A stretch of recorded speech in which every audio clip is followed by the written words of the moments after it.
Welcome to the Borg podcast. I'm the author of my recently published book, Behind the Man.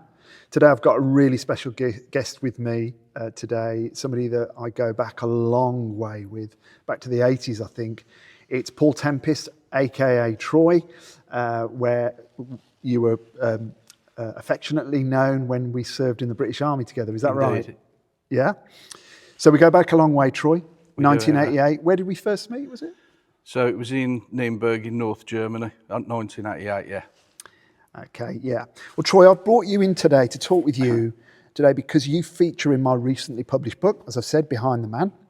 I write about some pretty crazy stuff at some point, and those of you that have read the book may already know this, and hopefully this is going to be really helpful to you because this is one of the characters in my book. I thought it'd just be good for people to hear your account of what went on as described in the book, as it often is more powerful coming from the independent source, which is you. But before we get into the meaty bits, Troy, tell me a little bit about your childhood, where you were born, the dynamics of your family, what school was like, and what was your first job leading up to joining the army? So I was born in November 1966 in Castle Bromwich in Birmingham. My dad was a maintenance fitter. He worked most of his life in factories and ended up working at Jag Land Rover. My mum was, I think she was a shop worker when she was younger and then obviously just became a housewife. I've got one other younger brother, 4 years younger, Robert. He now lives in Essex. He works in the pharmaceutical industry. School, I hated school. Didn't like it at all. But I was mad on sports. Any sport that the school did, I was in the school team. Couldn't wait to leave school, and strangely enough, decided to go to college to do my A-levels. But at school, I was a practical joker. If there was somebody that was going to get in trouble for throwing chalkboard rubbers about and sticking drawing pins on the back of door handles, you can guarantee I was in amongst it all. So, yeah, that was about it for school. And what led up to, so you said you were at college doing your A-levels. How did that transition into you considering the army? What's the story behind that? There was no rhyme or reason for any of it whatsoever. I was at college doing my A-levels. My parents, my grandparents, everybody thought I was going to university. I was fairly intelligent at school, believe it or not. And I just got really disillusioned with life at the time. Just didn't like anything to do with the education.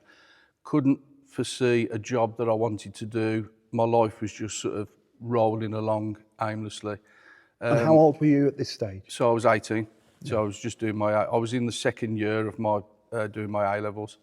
And I always tell the story to people. I know the reasons now looking back, but at the time I was on the number 11 bus coming past Yardley on my way towards the Fox and Goose pub in Ward End.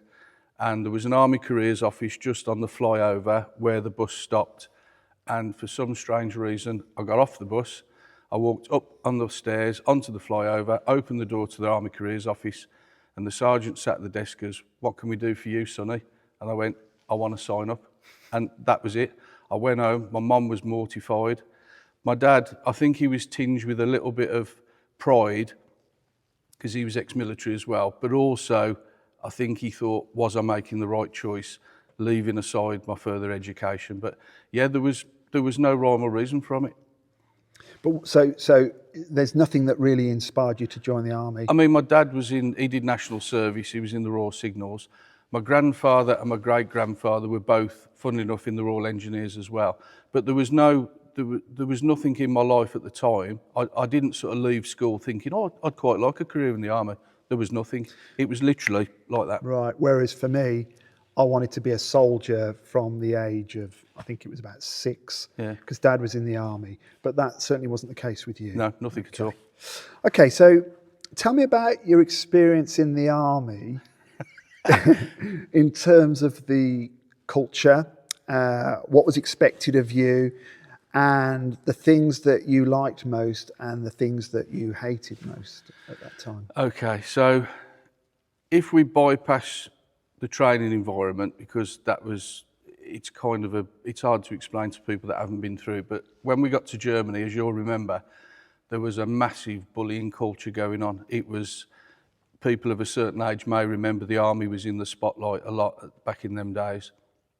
And I remember getting to Germany, and the first guy that I met was in I'd gone to the cookhouse to actually be told which troop I was in, because there's more than one of you. There's about 10 guys turn up at the same time, and people get put to different areas. And as soon as the guy read out the troop and the squadron I was going into, 3 Troop 1st Field Squadron, and this guy just burst out laughing, and he goes, "You're in Mickey B's troop." And I went, "Who's that?" I found out afterwards that my staff sergeant was Army heavyweight boxing champion, and this was not a guy that you argued with. You just took what he said. Yes, staff, no staff, 3 bags, 4 staff. And a guy came in and he said, "I'm your minder." And I went, "I'm sorry." And he said, "There's a big bullying culture going on in Germany at the minute, and you have to have every new recruit has to have a guy assigned to you just to look over you from a welfare point of view." They didn't do anything, but that was the criteria that was given. But yeah, I mean, do you want me to tell a couple of the stories, or? Yeah. Tell us a little bit. So you've told me what the culture was like, and it was quite hard, It was wasn't very it? Brutal. Very, very brutal. Yeah, you if you hadn't already, you had to grow up quick. You had to be tough, uncompromising, and you needed to sort of stand your ground, because otherwise you would have just... Okay, so violence? Oh yeah, big time. Yeah, I mean, I have to say this to people that are watching, but we will laugh about things that people will think that's terrible, but you develop a sense. It is a black sense of humour. Yeah. Unfortunately, you have to do it. But I remember that once, I'd only been there about 2 weeks, and some of the guys bungeed a guy to a mattress and threw him out of the top floor window. And luckily for him, he landed mattress side down.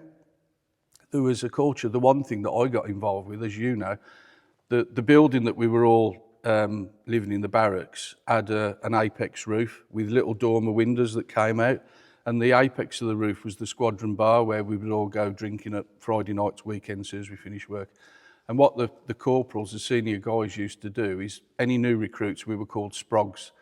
They'd make you climb out of one of the dormer windows, shimmy up to the apex of the roof, and then slide down the other side, and they'd try and catch you. Luckily, we all made it in safely, but if ever somebody missed you, you'd be 5 floors down on the floor, 40 foot, something like that. Yeah, and it's important to say for the podcast, although we're smiling at times and grimacing, we clearly don't advocate that. It was horrendous, and we were victims of that. That said, the army, we made some great friends, and it was a cracking environment. It was how it was at that time. We don't advocate that. We're not saying that's the best way to get stuff out of people, but we're just telling it as it was. Yeah. I mean, my one memory that I could never get out of my head was, I actually always remember it was the night of the Frank Bruno, Mike Tyson heavyweight boxing title fight. We got it on the telly in the squadron bar, and this staff sergeant came up to me and he said, right Troy, new bloke, headbutting competition. And all I remember was some guys that obviously I'd got to be friends with in the short time I'd been there, were behind this staff sergeant going, no. And I thought, well, what do I do here? He's a staff sergeant. And he said, come on. And they got 2 chairs like we are. And he said, you're going first. And I went, sorry, staff, because you headbutt me now. And we'd been drinking, and I thought, I've got nothing to lose here. I'm just going to have to go for it. So I grabbed him, headbutted him as hard as I could. And he went, right, my turn. And all the guys that were there, they were all like this, head in my hands. And he just grabbed me and headbutted me. It's the hardest I've ever been in my life. Collapsed on the floor. Luckily, I was okay, got up, carried on drinking with the lads. And one of the guys came up to me and said, the guy that he did that to the last time, he cracked his skull and he was in hospital. He said, you've got off lightly. And I went, wow. Yeah. So on the backdrop of that, you've got all of that going on, you know, trying to be accepted as the new boy. And as I remember it, you were really part of 3 Troop, and you soon got your skills, you got your courses and qualifications. In terms of your values and morals at that time, What was important to you in life at that time when you first went there? And did you have any spiritual or religious views? To be honest, looking back, it might not be a good thing to say, but leaving home as an 18-year-old and eventually getting posted to Germany, family life really took a back seat for me. I was not one of these guys that I'd ring home or write letters. And I suppose that's a bad thing looking back, certainly from a religious point of view. But my whole life in Germany just revolved around, I loved every minute of the army, it was great, but it was the social aspect, you know what it was like. Everything was around drinking, chasing girls, and all the rest of it. I was big into my music back them days. Yeah, I had a yeah. nice stereo system. I remember that, yeah. And just the whole, I just loved the culture. Everything about the army just really suited my personality. Just really get out and go type of person. Really good. So at that stage, you had no interest in faith? No, if anything, one of the things that leads on to me finding the Lord was I was actually into a bit of the occult. Not in a devil worshipping kind of way. I was very interested in ESP, the mind for stuff, ghosts, the Ouija, but all that sort of non-spiritual kind of. Took a bit of an interest in it. I wouldn't say I was reading occultist books or anything like that, but that had a little bit to do with me personality. Okay, so following on from that then, when did you start to feel that spirituality was becoming more relevant and important in your life? And what did that look like? That was you. So do you want me to tell them briefly how we actually got to, or do you want to leave that till after? I guess, no, you can... Literally, I had no... I remember having a conversation with you when we got back to Germany, because me and Kev got close in Canada, didn't we? We had an exercise. We went for about 10 weeks. And I remember saying to you at the time, I'm an atheist. But it was it was almost like a standard knee-jerk answer to a question. No, I'd had nothing to say. It was just, everything was just focused on the army. And like I say, a little bit of interest in the occult, but nothing major. And that was it. So how would you say things in the army, things of faith, are viewed in the army? Oh, you're hated, you're castigated. There was one guy that was sort of the squadron bully. Should I say his name? No. No. And he was an ex-boxer as well. But I ended up becoming friends with him. We got on really well. And we used to go up drinking into Hanover, where we used to go, disco ducks, stuff like that. And we would go around chasing the girls and drinking stuff. And we just became really good mates. And literally a week after he found out I'd given my life to the Lord, he was in the squadron bar throwing full cans of beer at me, unopened cans of beer, launching them at me as hard as he could, swearing at me. We were hated. Nobody could understand it. They couldn't. Nobody could get a grip with how guys that were perceived as tough guys could follow the Lord. Nobody could understand it. That's right, isn't it? And it's almost like you're weak as well, aren't you? Yeah. And that you can't be an effective soldier if you believe in all that sort of stuff. Well, obviously going back in them days, being sort of gay or lesbian, transgender, anything would never have happened in our day in the army. It just wasn't acceptable at all. You'd have been posted out within 24 but hours. we were treated worse. Yeah, it really was, wasn't it? We were treated worse. Yeah. And were you free to express yourself and follow your faith? It was difficult.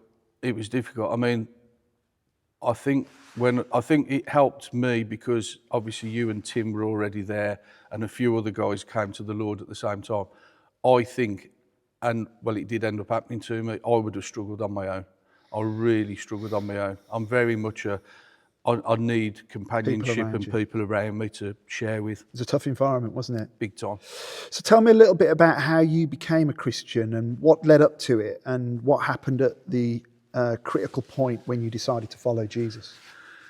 So, to let everyone know, there's a live firing training exercise camp in Canada, North Canada, and we'd gone, hadn't we? Our squadron had gone out, and you're there for about, was it 10 or 12 weeks? Something like that. And it just so happened that my bunk bed was on this side of the billet room, and on the other side of the little walkway was you. And you always had people around you, but I always remember I can still picture you now. You used to be sat up in your bed, top of the bunk bed, with your pillow rested up, and you were reading the Word. But guys used to come round to you, and you could hear people asking you. So I sort of got curious and went over and asked you, and we just started to strike up conversations. And I just remember this one guy, never forget him, Geordie Howie. He come across, elbowed me in the stomach, and he went, "You want to keep away from old Borg? He's one of them God Squad members." And I went, "Oh, right, okay." And then obviously when we left Canada, I think you stayed in Canada for a few weeks. I think you were cleaning the wagons. And then I came down. I used to come down most nights, and we used to have chats in your room. That's right. And I always remember it. I came in the one night, and I'd told you sort of that I was an atheist, and I could see that you were sort of shrugging yourself. And I came down the one night, and I went, "Come on then, tell me about the Lord, tell me." And I asked you, and we spent, I vaguely remember it was about 2 hours. And I went back to my room, and this is something that you told me about, probably led from what I used to read about the occult. And I went back to my room, sat there, turned the light off, and I sat up in bed, and my exact words were, "Come on then, Lord, if you're real, show me something." And a little blue light appeared in the room. And I'm not talking about, if anyone's watching this, if anyone thinks, "Oh, it was just my eyes were half closed and it was a twinkle." This was a blue light, probably about the size of a golf ball, appeared in the top corner of the room, and it just started moving towards me. And I sat there and I went, "Right, okay." And I went, "Lord, I know you're real." And I just prayed, said, take me, Lord, now I'm yours, that's it. And then I remembered seeing you the next morning, and I looked at you, and I went, "It's done, Kev, I'm in." But instead of you thinking you'd throw your arms around me and go, "Welcome," you went, "Yeah, I knew you would." And I walked off, and I went, that was it. Oh, bless you. But there was many days to follow of encouragement and time together, wasn't there? Oh, it was brilliant. So that's really so interesting to hear, and it's very powerful as well, because this is a guy that just isn't interested in God. He's thrown himself fully into the army life. I can testify he was fully involved in all of that. And so for this transition, this transformation to occur in itself is a miracle. So initially, how did changing your life by giving it to God impact on your daily routine and friendships? And then what things changed immediately and what things changed over time? I guess the biggest change was people that were so-called friends started to push us away. So obviously, as a Christian then, it was not going out drinking Friday nights, Saturday nights, not going out with the lads, not womanising, making sure we were going to church on a Sunday. I got myself a Bible, reading the Word. You'd got the fellowship group, which obviously we then joined. But it was very much the day-to-day parts of the army didn't change, but we had to be so conscious of what we were doing because, and this was something that you taught to me really early on, we were getting bombarded that much and we were getting attacked by guys that were there and the stick we were getting. We had to be squeaky clean. Absolutely. Because if we stepped out of line, they were on us straight away. They were like, "Oh, so you're supposed to be a Christian, but you're doing that. You're doing this." And I've never experienced it. It was the best. Because it got you really on point, didn't it? But we had to be so careful. So it's about your witness being consistent. Yeah. Because, as you said, there were lots of eyes on us, weren't there? Yeah. And they were watching and they would pull you up. Yeah. It was actually quite a time, wasn't it, of like really being refined and holiness. We were living, I would say, life like the first church back in the days of Acts. We met together, we ate together, we had fellowship together, we prayed together, we got teaching together. Yeah. It was pretty much. It was, but it was also quite interesting that guys would actually come and ask us questions. At first, I thought people were going to sort of sit at your own table. You're not, you know, when you're having your lunch, you're not sitting with me. But it wasn't that bad. But there was actually quite a lot of occasions where people would come and say, "Come on, then, tell me a little bit. Yeah. Come on, show me." So, and the old question was, "Well, okay, why does God let bad things happen in the world?" And you were doing this 6 weeks ago, and now you're trying to judge us. And we were having to say, "We're not judging anybody. We know that's not part of our faith. Yeah. All we're saying is that part of me's gone. Yeah. This is the new part." Yeah, A lot of them didn't absolutely. understand it, but No, but there was a healthy respect after a point. It definitely. sort of changed, didn't it? Yeah, I think it was probably around about 1990. There was a lot of the old heads that got posted out by this stage. A lot of the younger guys had come in, and the culture was starting to improve a lot. And we were like the city. I think you got your lunch, Jack. I was to the supper, but things had started to change, and we were then the senior guys. Yeah. So instead of the bullying culture, it was almost like, well, look at us. Yeah, You know, absolutely. you don't need to go out drinking and doing everything, but you know. And you went on to get baptised pretty early on, didn't you? Yeah, we got baptised, obviously, with Emma and Des. And I mean, there was guys there that came. There was Betsy, There was Jim about 10 Kerr. sitting on the bank, they all weren't they? came, and there was no sort of, well, why are you doing that? They were really supportive. So those were soldiers Yeah. that weren't Christians, but they were friends, and they came out of respect to watch you get baptised. Yeah, well, we actually asked them, didn't we? We said it was important to have a few people there that, you know, would support us that, you know, hadn't become Christians, and they willingly came. They were brilliant. Yeah. Really good. So in a relatively short period of time, you went through some dramatic changes, didn't you? And your life looked very differently to how it was before. Is that fair to say? Yeah, very. Now, moving forward to sort of 1990, at the beginning of September, we received some dreadful news, didn't we? Yeah. Do you want to take us through that? Yeah, so obviously for people listening of a certain age, we're going back to pre-mobile phone, pre-internet. There was, you know, if you wanted to get hold to somebody, you had to call the house telephone. No other way of getting hold to somebody. You'd already got posted back to the UK, hadn't you? But I was actually, me and Des had come home on leave, and Des had gone on holiday with his then girlfriend, Michelle. From the back of my mind, I think it was about a couple of days before I was due to go back to Germany. So just to pause there. So Des and Michelle, let's just give the context to the people viewing. Des was in support troop, the same troop as me. And he was a soldier that was really well liked. He had become a Christian as a result of our sort of witness. And he made an acquaintance with a very good friend of mine, a very close friend of mine called Michelle.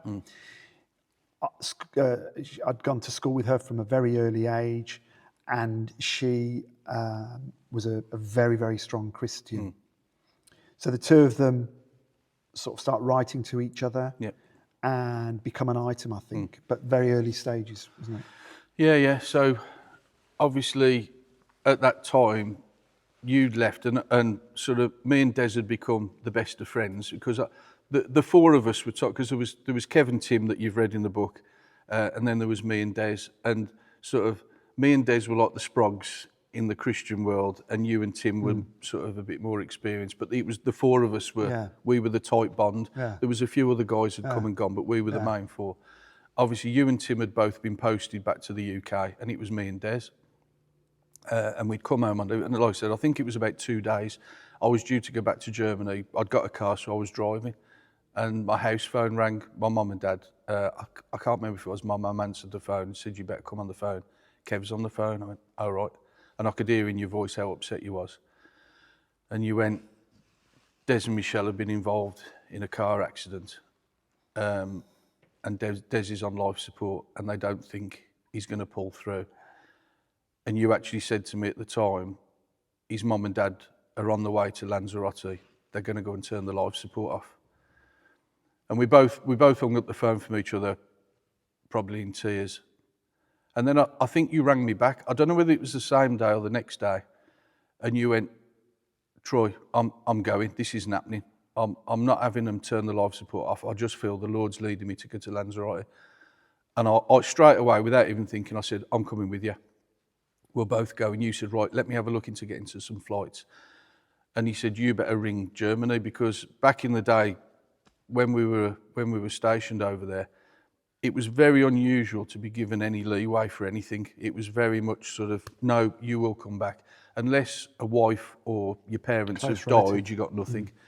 I rang up Germany, and again, this is the Lord. I rang up Germany, spoke to my staff sergeant without any worry of anything. He said, yeah, just take as long as you want. And I told him we were going to Lanzarote, and he said, keep us posted, take as long as you want. And then I rang you back, I went, I'm in, we're going. And that was the start of it, wasn't it? Yeah. What happened next? So you then rang me back again, I think it was the next day, gave me the details. I think Emma had sorted the flights out and stuff. And you said, Troy, I'm really feeling a strong feeling that we should fast until we actually get to see Des. I went, okay, that's it. And it ended up being about 3 days. It was 3 days. We hadn't, it was literally water only. So I went, yep, I'll do it with you. So we literally fasted. I always remember that when we got, was it Heathrow we flew from or Gatwick? Can't remember. Whichever one it was. And I always remember we got to the airport, and was it Jan? I asked you her name, the hairdresser from, she was part Jan Risby. She was part of the fellowship group.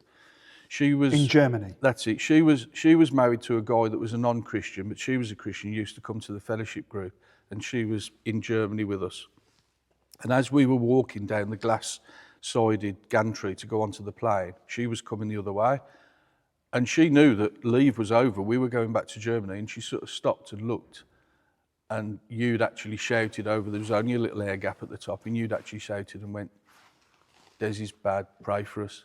And I always look back at that moment and thought, because of what we're saying about no internet, no mobile phones, nobody in Germany, apart from my staff sergeant that I'd rang, knew about it. Nobody knew. And the fact that she was there, she'd been put there by the Lord to say, right, I'm on my way back to Germany. I'll let everybody know we're getting prayer support, because otherwise we had nothing. Yeah. We literally had absolutely. nothing. So we're on the plane. Going to Lanzarote. You always tell the funny story of the air hostess offering us a free meal on the plane. You went, no, we're fasting. And she went, well, that looked at us and said, you're fasting, what you up to? Yeah. But yeah, that was... so we get to Lanzarote. We got there, and this is the bit I always look back in amazement. So we only had light kit, didn't we? We literally just had a little rucksack, and that was it. Yeah. But I still, memory's a little bit vague, but I still remember walking down the great big long highway, and as reiterating again, no mobile phones, no internet. We didn't know where we were going. We were just following rough. So what we, at that stage, if you remember, we said on the plane, we need to find a church. Yeah. Do you remember that? Yeah, yeah. So that's where we were walking for. Yeah. We'd never didn't been know to where. Did you been to Lanzarote before? No, never. I'd never been to Lanzarote before. No. So we were going to Lanzarote, didn't have a clue where we were going. No Google Maps. No, nothing. We were just walking, weren't we? Walking. And praying and fasting that God would show us the right place.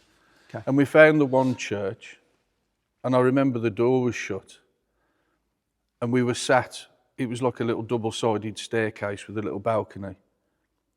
And you were walking around the bottom of the staircase, praying, tongues, and just speaking to the Lord. And I just got my Bible out, and I was just sat on the top step, and I was just reading away.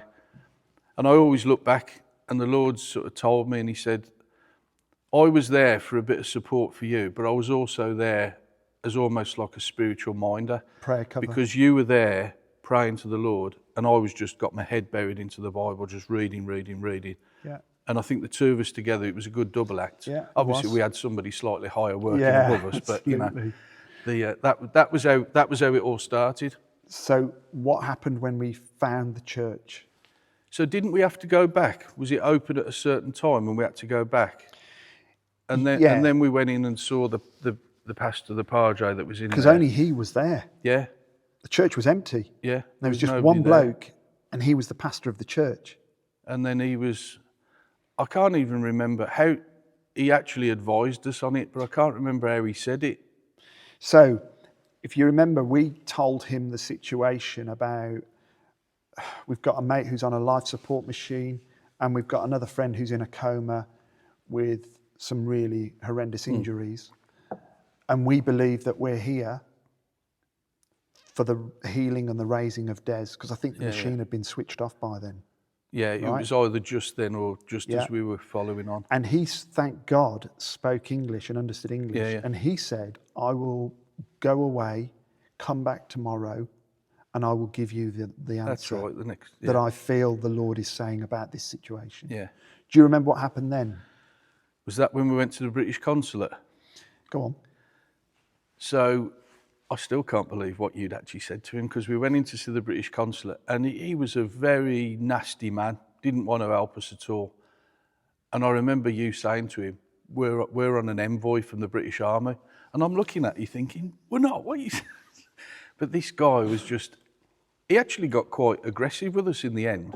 By the way, just to pause there, technically speaking, that was true. Because I spoke to my staff sergeant who was in Germany, and he said, Kev, you're going as our representatives. Yeah. So it might have been Gild and the Lily, but we were authorised by the army. But he kicked us out in the end, didn't he? Yeah, he wouldn't offer us any help, any support when we told him that this was a British soldier that had an accident. We couldn't find out exactly whether the guy that had caused the accident had been arrested, if they knew who he was. Yeah. And he basically just washed his hands of the whole thing. And in the end, you were getting quite strong with him. More out of sort of love for Des, and he didn't know what was going on. And in the end, he said, no, I've had enough. Get out. So then going back to the pastor. Yeah. We went and saw the pastor. And do you remember what he felt his guidance was on the situation? No, I forgot that bit. So and it's in the book, folks. By the way, there's the book. It's Behind the Man, and that's by me. And you can read all about this with some extra detail in there, in the book, as well as some other stuff that Troy and I got involved in. If you remember, we went in and the pastor was there, and I remember him taking us through, and he says, sit down. And he said, with Des, whose life machine has been switched off, it is what we call a divine taking, he said, which meant that the Lord wanted him. Yeah. He said, but you are here for the healing of Michelle. Now, that in itself was a miracle, because Michelle was in a really bad way. Yeah.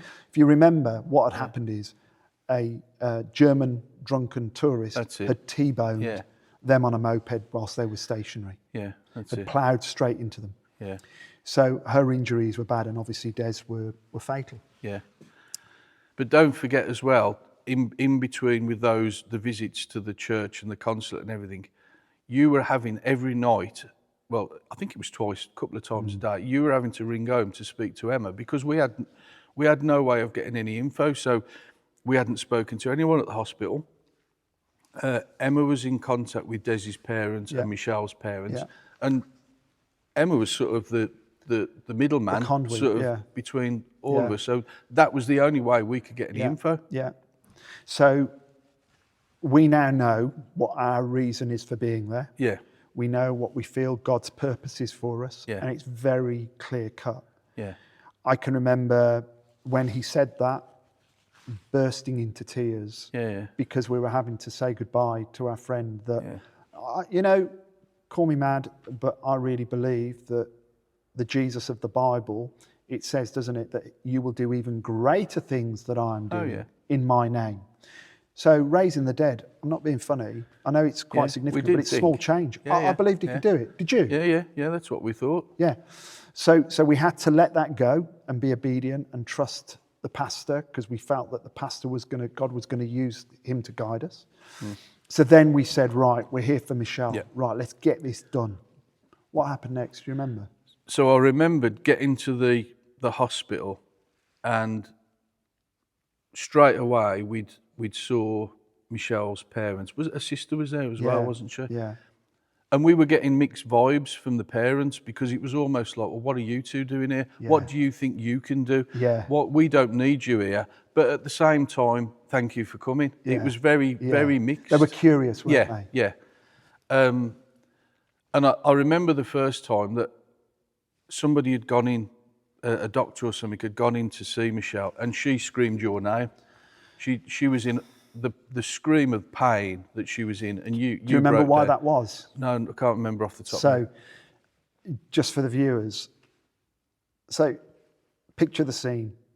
2 soldiers from the British Army have turned up with this crazy notion that God was going to heal this young lady with a broken back in several places, fractured skull in several places.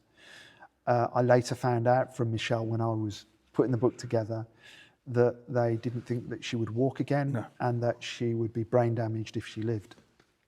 So pretty significant injuries. Yeah. The screaming, Troy, we found out from the nursing orderlies afterwards, was due to them changing the sheets on her bed, and the vibrations of them on the bed into her head made her scream. So how on earth was this woman going to rise up and walk if she couldn't even stand the vibrations on her bed? No, the screams were horrendous. Wasn't it? Yeah. They were curdling, Really, weren't they? They were really upsetting. Yeah. I think I cried. You did? You when I broke heard down? it. Yeah. And again, I got the word out. I started reading the word, and I remembered you were pacing. You were pacing. I can't remember exactly what you were saying, but you were saying some things out loud. Come on, Lord, give us a song. What do we do? What do we do? And I could see you were getting frustrated. Yeah. Not with the Lord, but you were getting frustrated at the circumstances because you wanted to just dive right in. Yeah. Come on, let's get it. Let's get in there. Let's get it done. And I was having to calm you down a little bit. did, yeah. Look, just wait a little bit. Just wait. We'll know when the time's right. Yeah. And then was it the next? Did we go away and then come back, or was it the same day? Because I can't remember. It was the same day. It was the same day. So they then said, you can now come in. Yeah. And the parents had, quite conveniently, disappeared. They'd for a gone down little to the bit. canteen or something. So what happened when we walked? What were we faced with when we walked through the room? So Michelle was basically In a room on her own? yeah, she was in a room on her own.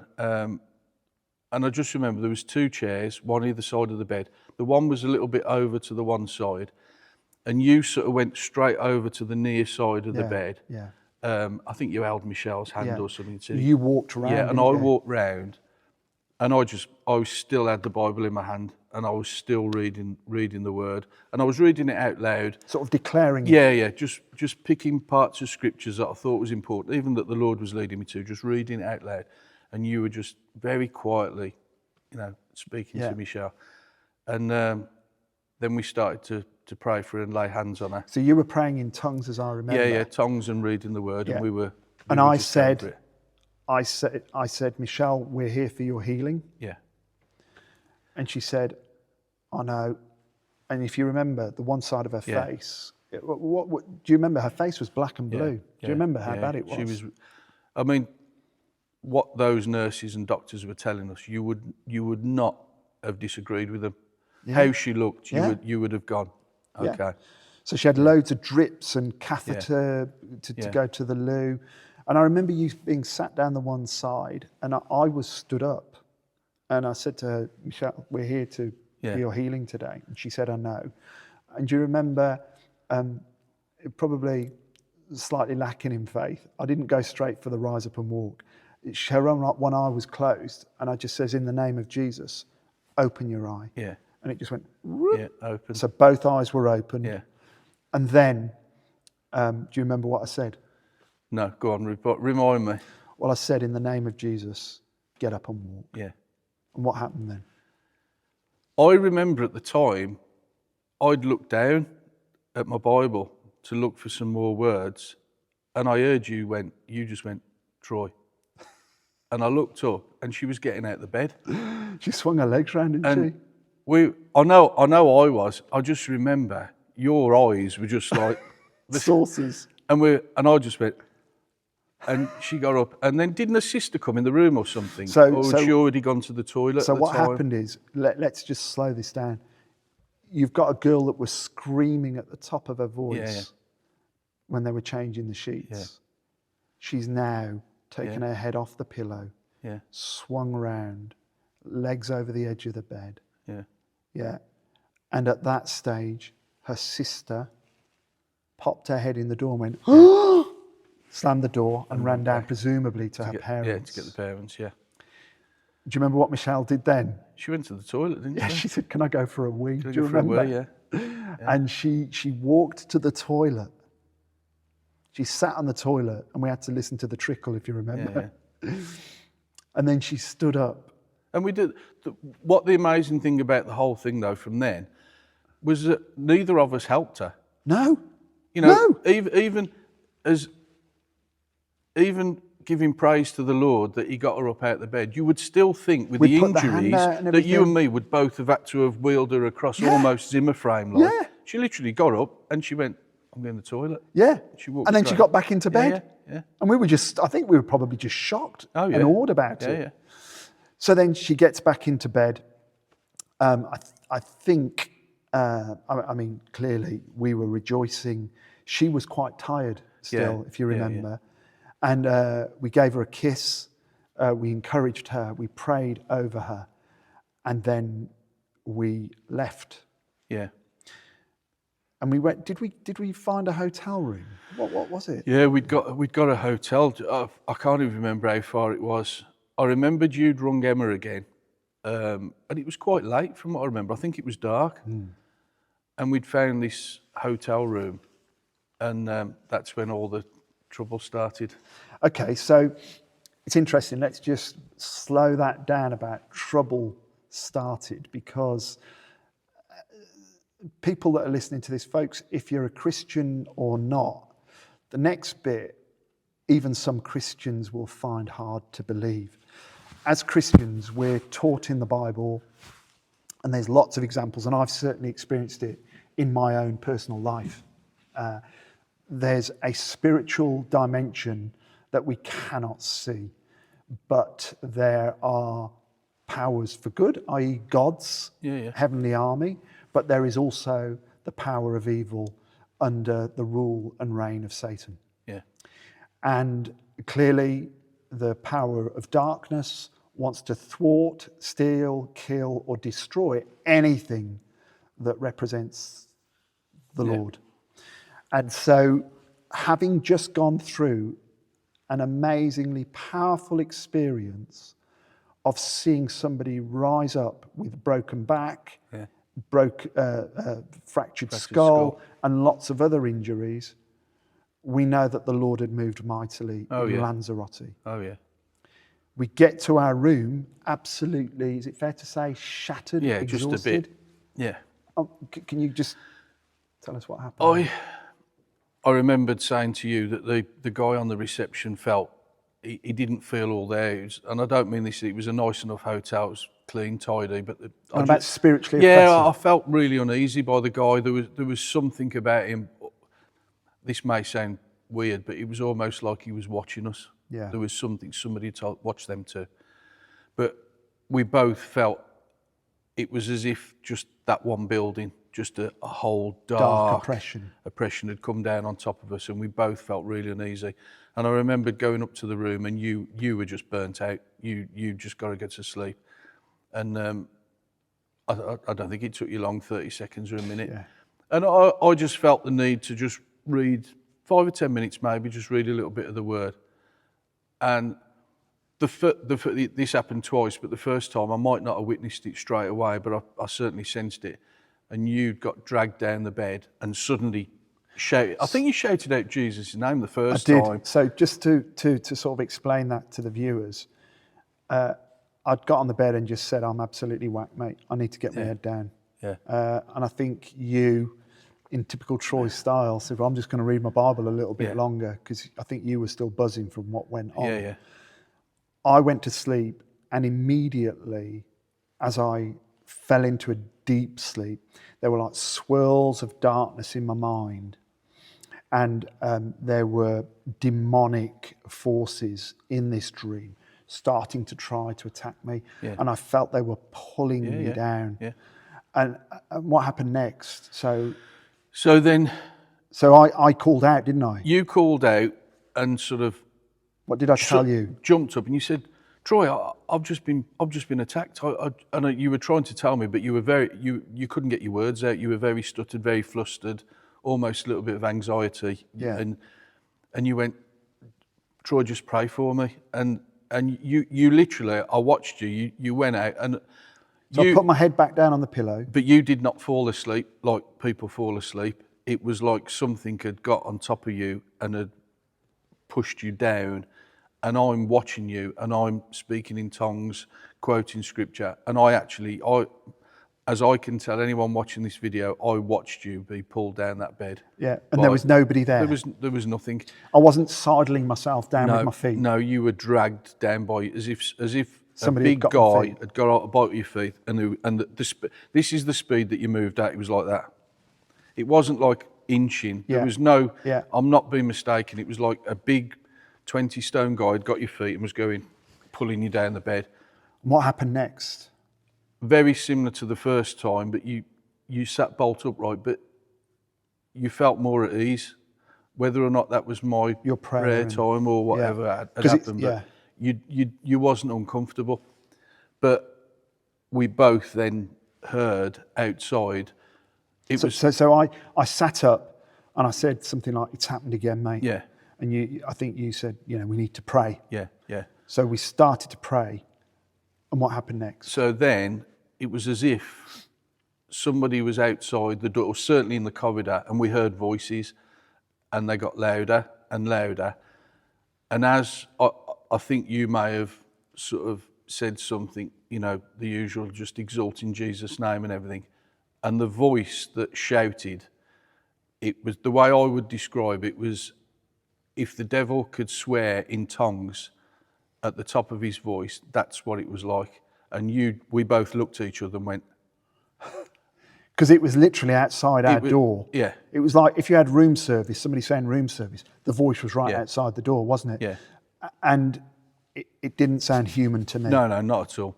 Not in the slightest. And we carried on praying, didn't we? And we were declaring stuff and telling it to go. You'd got your hands going and everything. And again, I was big into reading the word. And the voice started to go further and further away. What, as if it was walking away? As if it was walking away down the corridor. And I always remember there was something, wherever the voice was coming from, but there was like a last rebuke. It was almost like as if to say, shout. Get you. As if to say, right, I'm going, you've won, but have that. Yeah, got it. And then disappeared. So I think it's fair to say that we both felt that was demonic. Oh, yeah. That it was part of this whole spiritual picture of what had happened in that room. Yeah. So all of that went on, and we linked that to what had gone on, how we'd been used at the hospital. Yeah, that definitely. God had really moved mightily there, and the enemy wasn't happy with it. No. And gave us a little bit of a shove, really. Yeah. What happened next? I think. So that was it then. I think we both had a reasonably good night's sleep and got up the next morning. And I think we were going straight to the airport, but we'd met up with Michelle's parents again because I can't remember how it happened, but they were on the same flight as us. Yes. So we had time to talk with them and just, explain everything. I can't remember. Did a mum stay? I've got something snagging in the back of my mind that my mum might have stayed because at the end of the day, Michelle was still having treatment.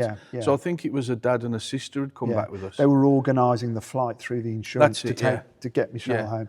So then we got back to, did you go back to Germany? Yeah, so then got home and then got back to Germany. I think it was literally like the next day or the day after. And two things always stick in my mind when I got back to Germany. A lot of the lads, mostly from your troop, because obviously Des was your troop, come up and ask me, some information. But the next morning, I'd gone out on morning parade, and my staff sergeant come out and he went, "Troy," he went, "get down and see the OC." And the OC is a major who's in charge of a squadron. So he's like the top one. You can't get any higher. I marched in, saluted him, expecting I was in trouble here. I'd gone away. It was nearly 2 weeks, I think, from beginning to end. I'd had extra. And he went, "Corporal Tempest," he went, "have a seat." And he went, he crossed his legs and he went, "Tell me about Corporal Derry." And I ended up witnessing to him for about 15 minutes and he asked me about my faith and I don't know how much good it did, but told him about Des and the sort of person he was. And he went, "Okay, thank you." He said, "And you can go back now." So I thought, well, okay, that's a good thing that I've been able to speak to him. And then on the Sunday I went to church and a lot of the ladies that were there, the married ladies to the guys that were in the soldiers as well, that wasn't saved. But there was also some German ladies that used to come to the... So this is the fellowship group of Yeah, the fellowship ladies group and some of the soldiers Yeah, that had formed through yeah. us. They were all in church, and they were all looked a little bit shocked and a little bit sort of... And I went, what's wrong? And they went, we honestly didn't think you'd come back. We thought that your faith had been ruined by Des dying and that it had affected you badly. And they actually, one of the ladies actually described it. She said, you walked through the door, she said, and it was like you had an aura around you. She said, you had the biggest beaming smile on your face and like just a glow. She said, just almost like you were in the presence of the Lord. And she said, we were all just, wow. She said, tell us what's happened. And then I was able to tell them all. Amazing. And they were all sort of upset, but Amazed. they knew it was from the Lord and that, you know, we'd gone there for the right reasons. I think Michelle had actually come to Germany a few weeks before, so they all knew her. Yeah, so that's they'd right. all met her. That's so right. it was good in the, you know, as best as in you the can. circumstances. Yeah. What an amazing story. And I'm so glad that you've been able to share your side. I mean, think about it, 1990, how many years ago is that? Is it sort of 35 years ago? Yeah. So you did really well there. In light of what you've experienced, what would you say to those that read that account in the book and struggle to believe it? That's a difficult question to answer with. I know that other things have happened in my life, but that particular week that we spent in Lanzarote, those few days and the week as a whole, the things that happened that we saw, there's no shadow of a doubt in my mind that the Lord is there and he's looking after us. And if you don't give your life to the Lord, I wouldn't like to think what's going to happen to you, because if that's what he does for us, looking after us, and for what he did for Michelle. If you're not under that protection. If you're not under the protection. And when I got back to Germany, it's not a nice thing to say at the time, because I openly admit that when I came to the Lord in the first time, did I really love him the way I should do? When I got back from Lanzarote, I did. Because I knew there's no way we could have done what we couldn't have done that on our own. So the reality of Jesus hit home. Yeah. That he's alive and he's working Yeah. and he's real. Yeah, there was not a shadow in my mind. When I got back, I try and thank him as much as I can every day. But after that week we spent together in Lanzarote, there's not a shadow moment, no doubt whatsoever, for the rest of my life. That's brilliant to hear, Troy. That's very moving. And what did that experience tell you about the spiritual realm, and what is your view of the powers of evil after that event? Do you know the one thing, and it's still stuck with me to this day, and it's something that I've always done, even through my times of when I've backslidden a little bit and come back. The power in the Word of God is just, it's amazing. And that when I was reading the Word, and I still read the Word, and if there's any Christians watching this now that don't read the Word every day, you've got to start, you've got to get out there and do it, because the power, when you read the Word, whatever's happening in your life, whatever's going on, if you've got a little bit of anxiety, a little bit of upset, as soon as I pick that book up and start reading it, it goes. It just clears you. So you learn, and I think it was instilled in you at an early stage of your Christian faith, the power of the Word and how the Spirit can breathe and throw power through it. Well, they say everyone has their own little bits of scripture that they like. Might be a little verse or a little phrase. Ephesians 6:10, isn't it? Put on the armour of God. And the sword is the Word. That's right. And I can never, ever get away from that. Even if I have a day where I feel a little bit low, maybe I haven't spoke to the Lord that much, maybe I haven't prayed out loud or whatever, or spoke in tongues or anything, I always pick up the Bible. Just for 10 minutes, it's all it takes. Just get back in touch with him. It's amazing. Thank you. So as we draw to a close now, we're just coming into land on this. What message would you like to leave our viewers today? If they haven't read your book, they need to read your book. It gives a great insight into the Christian life, particularly for what we've experienced. You know, let's not mince our words. A couple of tough guys that have been, you with the police, been in the army. We've not led sheltered lives, have we? What we've seen and done. There's a world out there that will just drag you down and down and down. And anyone watching this, the fact that you're watching it now means that you're interested. So make a trip to your local church. See if you can speak to anyone in your family that might be a Christian or might have the faith. The curiosity's there because you wouldn't be watching this video, and I'd say just bear it in mind and just take a leap of faith and just try and find out some more information because it's real. Trust me, it's real. Yeah, and I think whoever is watching this, the Holy Spirit is moving and he's convicting, guiding, leading you. And what you've got here are two real guys. We both went to war together. We haven't really mentioned that. And that's maybe for another time. But like Troy said, we've been around the block. We've done it. We've been there, seen it. So thank you for your time today, Troy, and for sharing your powerful and moving story. I'm encouraged by what God's doing with you, and we'll watch with interest as you take your next steps. Thank you. Indeed. Thank you.